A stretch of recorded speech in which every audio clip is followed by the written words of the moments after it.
Hi, everybody. Welcome to this new episode of AI and Mental Health. Let's talk about it. We have a special guest from Australia today. She is Gemma Sharp. Gemma is an associate professor. She's the head of the Body Image and Eating Disorder Research Program at Monash University in Melbourne, Australia. As you can guess, we're going to be talking about eating disorders. And she is the lead of the International Consortium for Research in Eating Disorders, which will be officially launched maybe tomorrow. Am I correct? 25th September. Okay, so we still have a few days. Yes. And she's also a clinical psychologist in Australia with all the national credentials to be an expert on eating disorders. And she has several initiatives with chatbots for eating disorders in prevention and early intervention. So if you're ready, we can jump into it. Thank you so much for having me. It's a real pleasure to be here. Okay, it's our pleasure. So let's go to the questions. First of all, is why should we care about talking about eating disorders? That eating disorders are sometimes left off mental health agendas. I think they're still rather stigmatized and under-recognized. So I've been very passionate about advocating for greater awareness, such that if people want help for eating disorders, they can get it. And also recognizing eating disorders in genders outside of women. So I think there's still a misunderstanding that it only affects young women. It can affect people of any age, gender, background, body shape and size. So I'm all about making sure people can get the help that they need and want. Now, when I was young, I would say, well, but an eating disorder is, well, you may eat a little bit more, a little bit less, but are there any serious consequences of this? Absolutely. I mean, we've seen people who have eating disorders for their entire lives. So, starting from a very young age and then decades later are still experiencing it. There's a lot of physical and mental health consequences from having an eating disorder for a long time. We see people with osteoporosis, for example, brittle bones, and broken bones from being undernourished. People with gastric systems or digestive systems that are just really sluggish and hardly work from being undernourished, starved brains, so not able to think clearly or be themselves. There's a lot of consequences that come from not eating adequately or not eating regularly and properly. Is there a high mortality rate or? 100%, yes. So anorexia nervosa is one of the most fatal psychiatric illnesses, but certainly people can pass away from other eating disorders as well. So they're very serious, and obviously death can be a consequence, or poor quality of life, most definitely. We have on one side a very serious problem, and on the other side we have you trying to use artificial intelligence, which has a lot of kind of concerns and fears by some people, not me, of course, right? But why did you get into AI and eating disorders? Yeah, and I think it's such an interesting question you asked there about marrying a very serious illness with AI, because that's exactly how everyone talked about it when I first suggested the idea. But I was very fortunate that some folks in Australia had been using at least a form of AI in suicide prevention, which of course is very serious as well. And they'd had some good results. And I said, well, why can't we potentially use AI to fill gaps in service provision, because in Australia and other countries, there simply aren't enough trained health professionals to deliver the service for the demand that is eating disorders. So I think people were like, okay, well, maybe we're willing to try this out in a very small way. And you did several studies on AI and eating disorders. The first one was using a chatbot called Gem. And before we get into the details, is why Gem? We first started out with a chatbot called Kit, and I'm happy to show everyone that. And the Kit name, like basically we were working with graphic designers and we got a list of names to choose from and we just voted on it. It didn't stand for anything, but we just thought, hey, that's a cute name, and it was the highest preference. So we went with Kit for the very first iteration. And then Gem, well, obviously my name's Gemma, right? So it was sort of, it was like, well, maybe this is kind of like a little AI version of what I try to deliver in my research and clinical practice. So that's how we ended up with second version being Gem. And I'll show you all the glasses for Gem were modeled off my own glasses. Oops. So yeah, that was Kit. So little green character, and just really, really basic chatbot there, eating disorder prevention, rule-based, couldn't understand any typing of any kind. Mm-hmm. But like I said, and like you inferred, people really were very cautious around eating disorders and AI. So that's why we went very carefully with Kit, but owing to the success of Kit, and I think that little green character people just loved, which was really wonderful, and that's how we got to Gem. And as I mentioned, the glasses were Oh, that's on beautiful. my own. I once heard you saying something such as never underestimate the power of a cute character, right? Correct. And I was part of a systematic review and meta-analysis that actually showed that if you had a chatbot avatar or there was some kind of personality to it, it increased engagement. So I think because in eating disorders, maybe we do sometimes err on maybe sort of cuter characters, sort of more aesthetically pleasing outlooks. We were already down that pathway. So we were like, oh, great, we're already sort of doing the right thing here, at least for trying to improve engagement. So I should say on this slide, I've got the National Eating Disorders Information Centre logo, and that's because we're launching GEM in Canada, North America on the 10th of September. We're really proud of this international collaboration. So GEM's been running in Australia quite a few years, but moving to North America soon.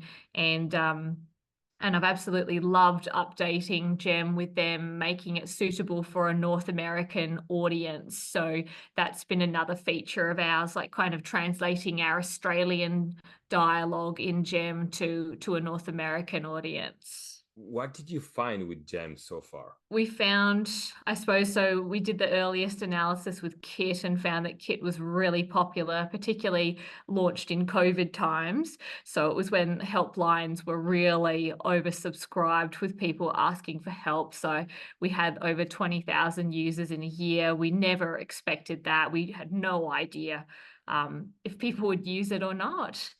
And GEM has continued to have high usage, and particularly from groups who wouldn't normally seek eating disorder care. So people from the LGBTIQA plus community, people who are culturally and linguistically diverse.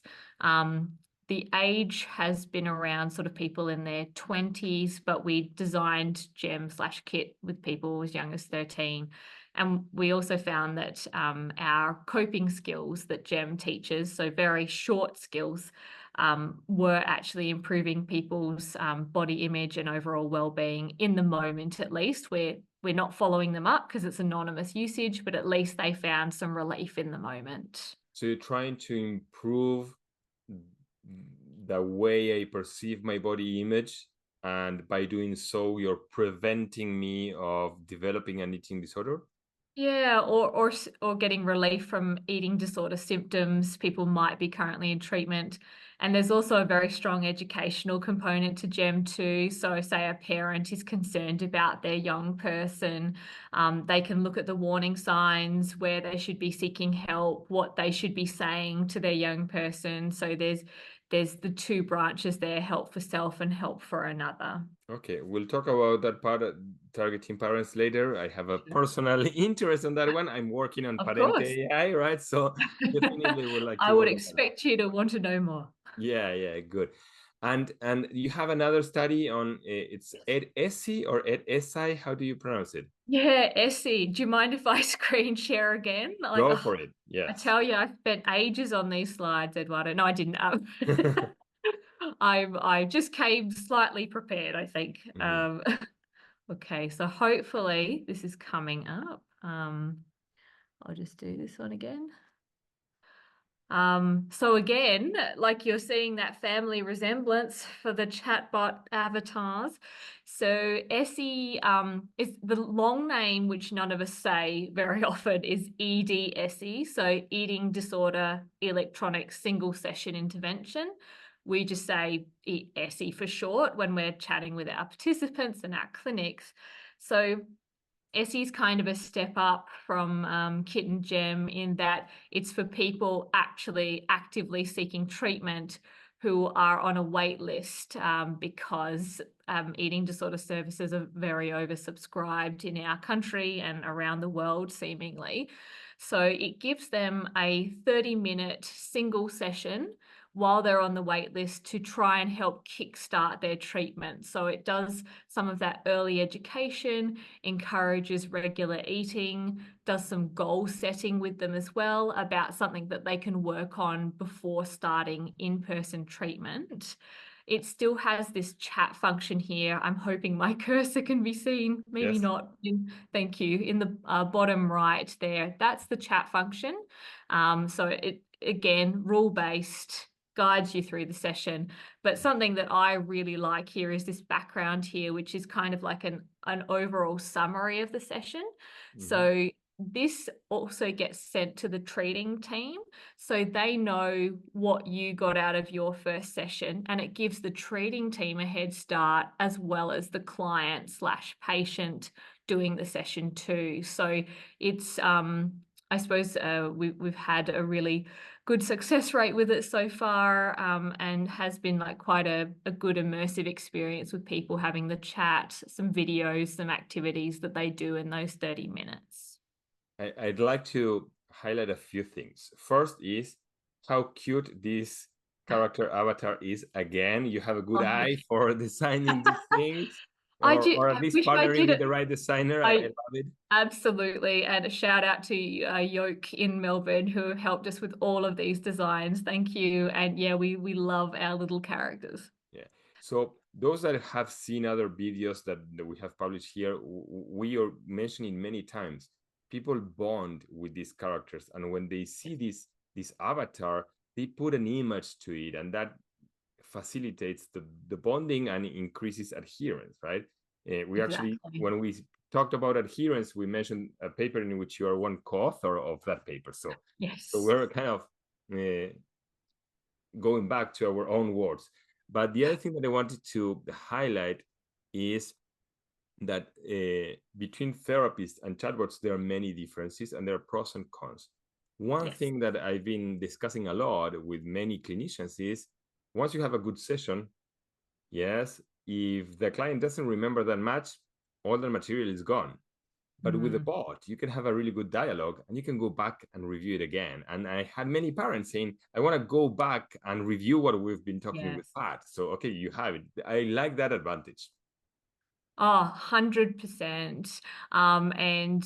We found that, so although this is a single session intervention, half an hour, people can log back in and see what they wrote, watch the videos again, look at the activities they've done again before they start treatment. So you're right that it is good as a reminder, as prompts.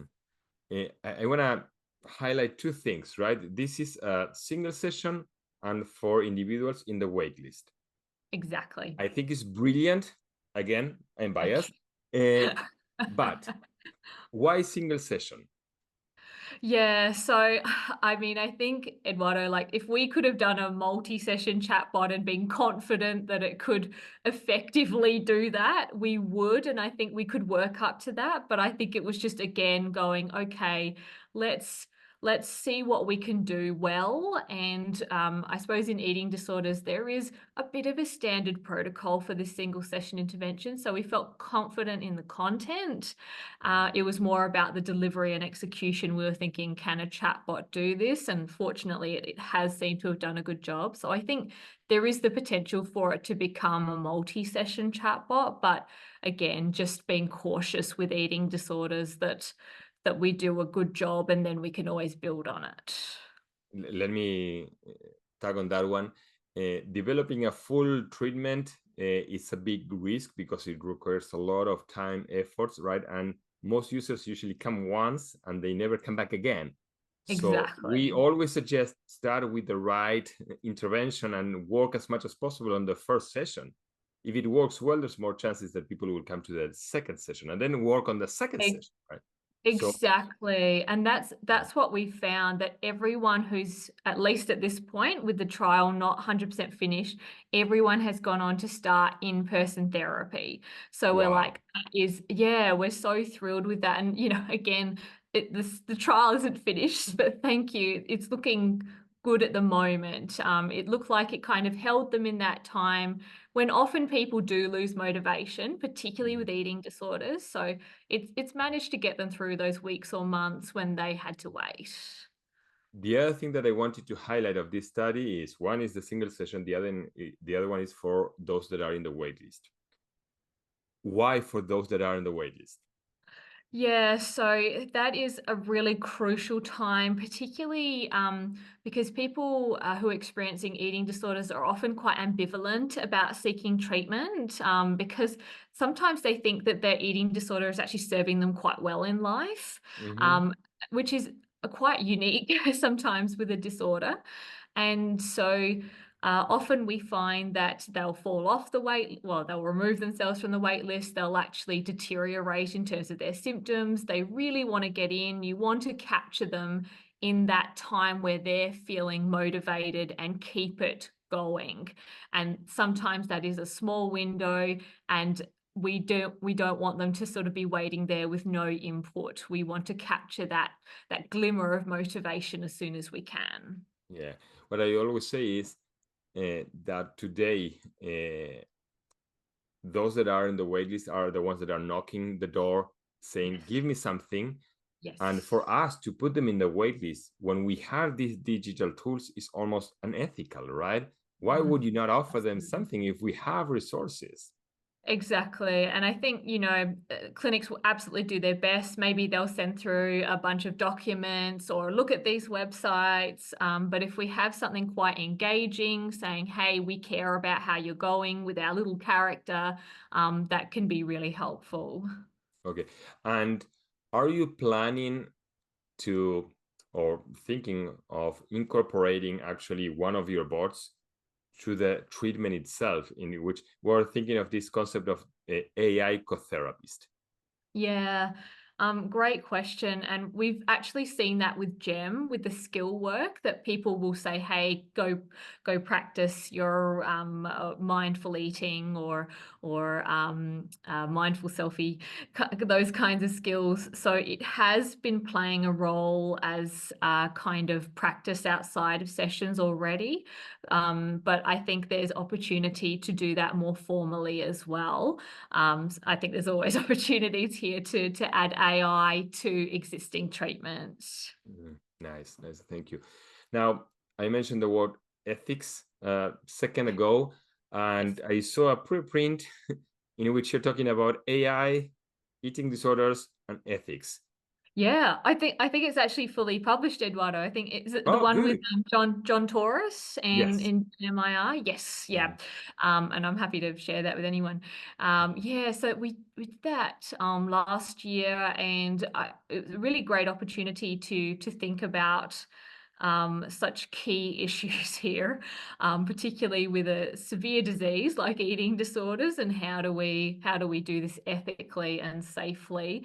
And so it was basically our thoughts at the time of how to safely co-design and deliver AI interventions, and just saying how many different stakeholders and perspectives you should potentially include in making these resources. Because I think in the past, and I think we've all been a bit guilty of this, has been like the researchers, maybe some clinicians, oh, that'll be fine, let's just give that a go. But just the importance of having lived experience, also having the ethicists in there too. That's been a new addition to our team, like making sure we have their perspectives in there, like how are we making sure that our interventions are getting to those who need it without a bias, in terms of accessibility as well. Like I think they've really opened our eyes to issues we hadn't been considering previously. Let's go now to your next step, that is the consortium on eating disorders. What can you tell us about it? Do you know, I realise we don't have a character for the consortium yet, Eduardo. That is remiss and something we will be doing. But I suppose just because we've been doing so much great co-design work and working internationally, we thought, well, why not bring together everyone in eating disorders to make a whiz-bang consortium known as Core ED. And it's freely accessible for membership to anyone in the world. We are launching on the 25th of September in Melbourne, but also via Zoom. The QR code on the screen is for the Zoom registration, and we encourage people to register for the Zoom, even if that timing in Australia doesn't suit you, because we know it won't suit everywhere in the world. But ultimately, what we're trying to do is kind of a consortium by the people and for the people. So when you sign up, you say what you want out of it. It might be like, I want to contribute to research, or I want to connect with data scientists, or I want to build an AI chatbot. And our job is to try and make that a reality, to connect with people you wouldn't necessarily have connected with in the past because maybe you didn't know about the work they were doing, or the lived experience that they bring, or the industry connections that they have. So it's a coming together and sharing of knowledge in eating disorders, which has traditionally been quite siloed around the world. So we really want to bring people together and push for initiatives in eating disorders, because we really need to push it along and help people so they don't lose their lives. Gemma, thank you so much for being here. This was very interesting. I love all what you said. I love the characters that you have. So I hope that the future will bring you a lot of success with your endeavor. I know it's challenging and it requires a lot of courage to get into this field. So congratulations for doing so. Oh, And all the best in your future steps. thank you so much. And it's an honor to work in this space. And I'm very grateful for the opportunity to chat with you today. Thank you. This was AI and mental health. Let's talk about it. What I have to say is please subscribe, because apparently all videos finish with that. There's a bell here or there. Do it. Absolutely. Thank you, Gemma, Please again. subscribe. It was a complete pleasure to be here with you today. Thank you so much. And right back at you.